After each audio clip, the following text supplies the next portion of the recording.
so today I'm going to show you how to take a radiator off the wall. Pigeons just hit a window.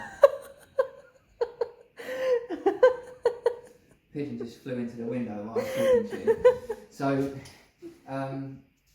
yeah, so I'm going to show you how to take a radiator off the wall. We're going to be plastering this wall, so we definitely want to take the radiator off so we get a nice smooth finish behind there. If you was wallpapering, you'd do exactly the same thing. If you was painting, you can do exactly the same thing. So the tools that you need is 2 adjustable spanners, or if you've got that type of spanner, it doesn't matter. A flat-headed screwdriver, because I use this to go into there, because obviously that's how you're going to bleed the radiator. You can get a radiator valve key to bleed the radiators. And I use 2 rubble sacks. When I use the rubble sacks, what I do is I put it under there, that will catch the water, and because they're rubble sacks, they're nice and strong, so they're not going to let the water out. Okay.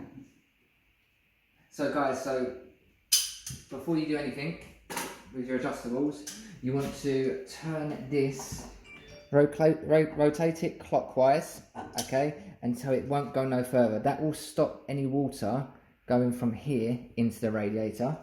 And then with the thermostatic rad valve, you want to have it on whatever number it was on, you want to turn it all the way around to 0. What that will do is that will do the same thing. So no more water can come up through the pipes and into the radiator. So now we've done that, okay, and that's all nice and tight.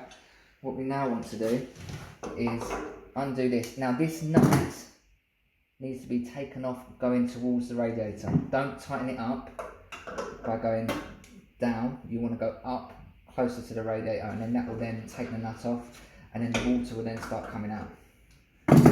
So as you can see, now with the combi boiler like what we've got, there is going to be pressure in it, so it will pop at you at some point.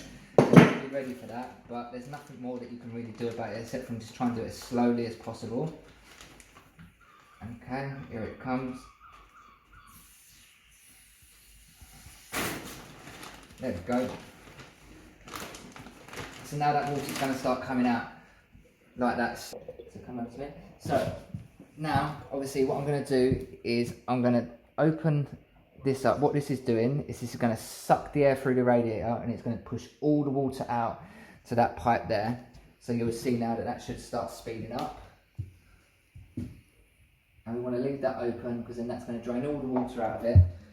And as you can see, it's a lot more faster coming out of there. If you don't want to drain all the water out, then you can just flip it upside down after you take it off. But I like to do it this way because it's a lot more easier. So as you can see, the other side's flowing out still.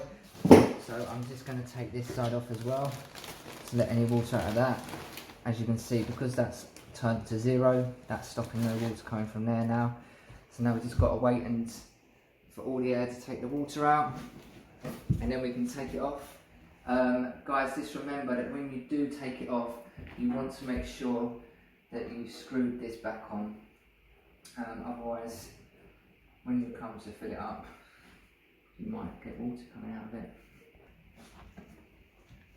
Alright guys, so now it's nearly finished the water. I can just lift it off, obviously it's not too heavy now, and then pop it up. There is still some water in there. I've done my screw up, so if I just flip it over like that, because that screw's now done up there, it's not going to let any water out. And that's it guys, that's all there is to it. It's when we put it back on, we're just going to put it back on, screw the nut up, and then turn the thermostatic rad back on, and then obviously unloosen the valve on that side. And then because we've got a combi boiler, we'll have to put more pressure and more water into the combi boiler. And yeah, that's everything.